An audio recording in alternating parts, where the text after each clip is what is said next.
So the new bars are on the 24 Street Glide.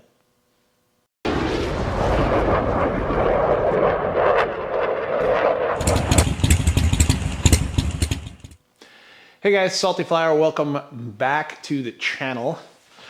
Today was supposed to be an install video for the bars. Your boy messed up. The footage is gone. All of it.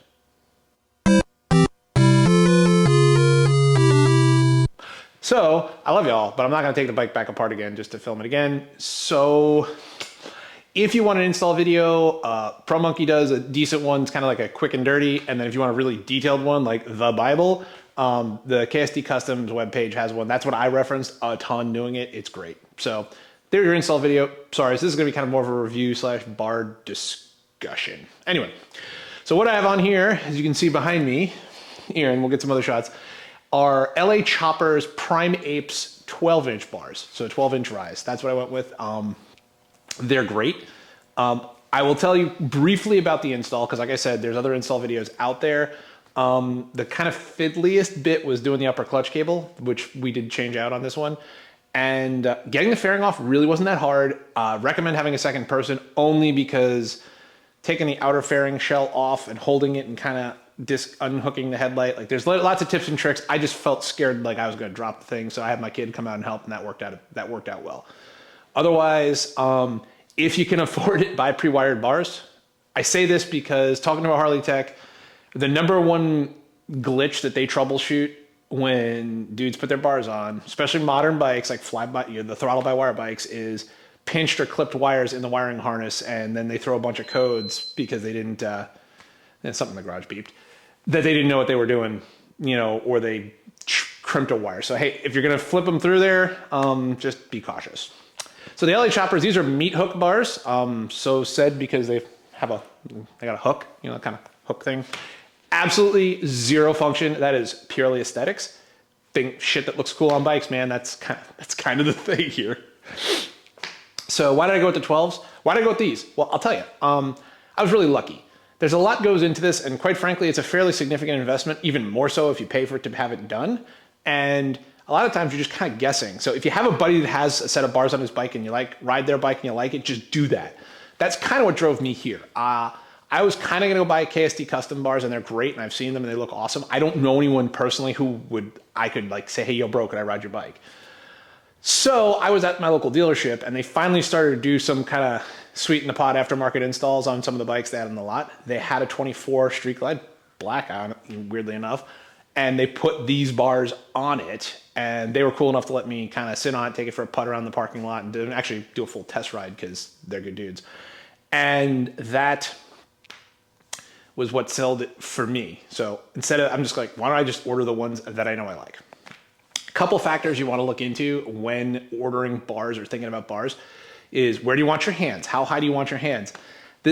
I don't always agree with, well, I'm X height, therefore I need X height bars, because some people want their hands up here, some people want their hands here, some people want their hands here, some people's torsos are different height, like their arms are different lengths, like it's a whole bunch of things. So, for instance, I've seen plenty of people on Rushmore model bikes and even pre-Rushmore Street Glides that sit there and have 16-inch bars that barely get their hands up over the fairing. These are 12s, and my hands, as you can see, are just over the top of the fairing. So your mileage may vary on rise, depending on fairing geometry, whatever else.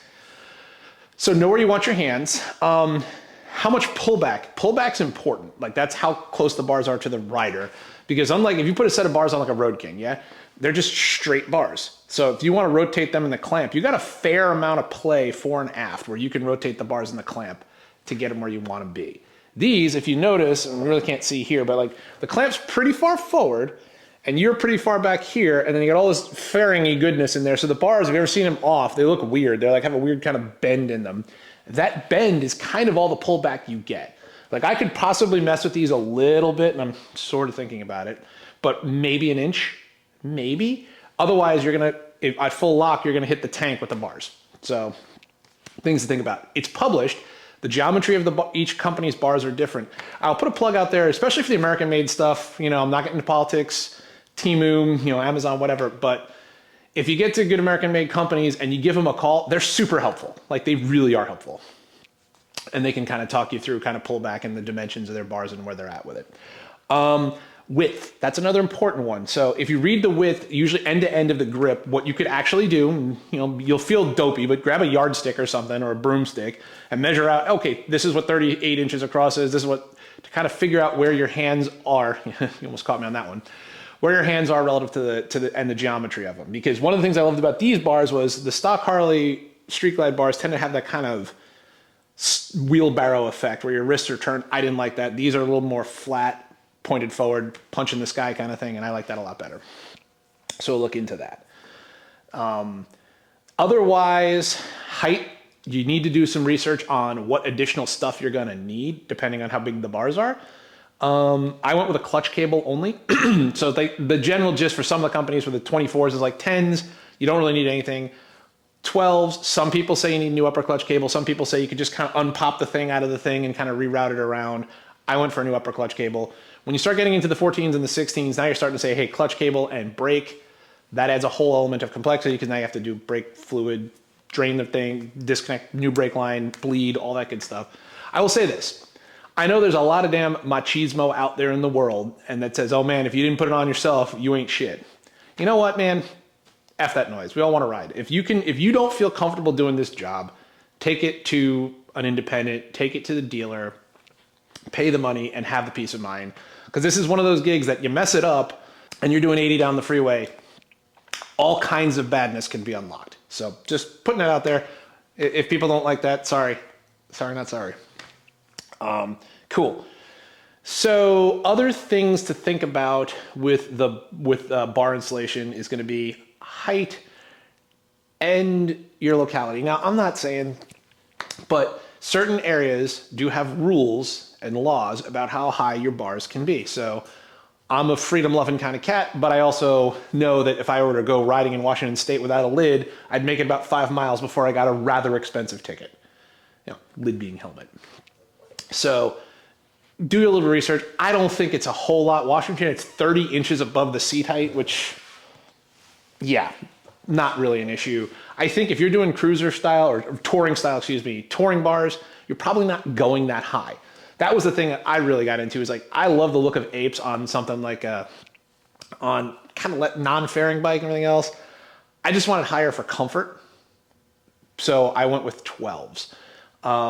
So that's kind of where I think a lot of people are going to fall in that 10 to 12 inch regime. I'm 6 foot tall, kind of all torso, but like I said, I'm not going to do the I'm this tall, therefore this size bar will fit everyone, because that is not what this is about, yeah? Ride review.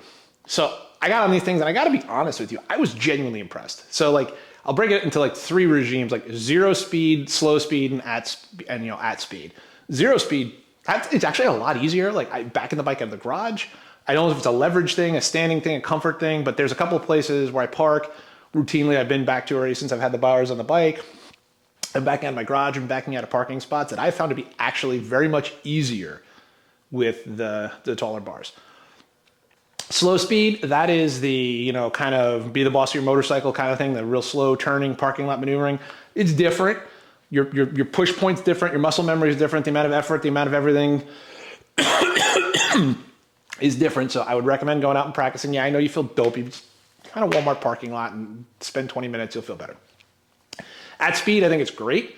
I found that going around corners, I'm not adversely affected. I imagine the higher you go, you reach a point of diminishing returns where suddenly it becomes not that easy to do. But for the 12s, man, I'm really feeling good leaning around turns and getting the bike into turns and then just comfort on the freeway. So that comes to one of Salty's pro tip of the day. We buy these things. Most of us cannot afford to dump all of the money in it all at once and build the bike up from day one when we buy it. And to be honest with you, it's less fun. Like the incremental approach, it gives you something to look forward to. But I will say this, my pro tip of the day, and I'm a wild amateur, so take it for what it's worth. Buy your seat first if you're going to replace your seat, and then buy your bars. Because this lovely Saddleman Road sofa that you see before you here, which is super comfortable and I friggin' love, one of the things that it did do was it completely changed the geometry of the bike. I was further back. By design, I bought an extended reach seat and I sat a little higher, and I'm 1,000 miles in, so I don't think it's gonna squish down much more. I think the height I'm at is the height I'm at, which I'm fine with. which is kind of what accelerated the handlebar job, because I went from here to kind of here with the stockers and it got worse. So the worst thing in the world you want to do is spend a whole bunch of dough on bars, get them dialed, and then put a seat on, find, oh crap. Pro tip part 2. I flirted with the idea of 10-inch bars and then 12-inch bars, and I ended up going with 12-inch bars. There's an old saying in the boating world, don't buy your boat by the foot, because it's really expensive to do it that way.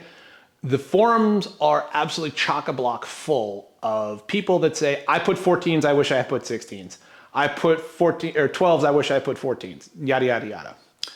Very rarely in those forums do you hear the, I put on 14s, didn't like it, took them off and put on 16s, because that shit's expensive, man, especially if you're having it done. But even if you're doing it yourself, that's a lot of work, another opportunity to screw it up. So do what you commit to the bit, do it, and get what you need, because it's probably not likely you're going to go back and change it. Yeah.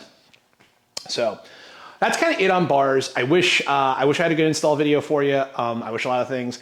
Hey, if eventually when I get around to doing the stereo, you'll get to see me thump around taking the fairing off again. But obviously, gotta earn them dollars first before I do any more real major mods. Looking to go on the channel, do some ride videos, if that's something you guys might be interested in doing, mounting up now that I've got the bars on there, mounting up a camera and going around, because there's some really gorgeous ass rides where I live, and just chit-chatting and figuring out some cool places to go, and I think people might be interested in that.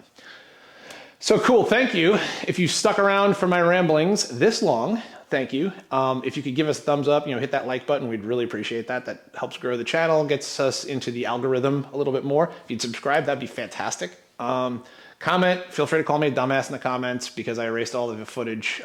So thanks for sticking around.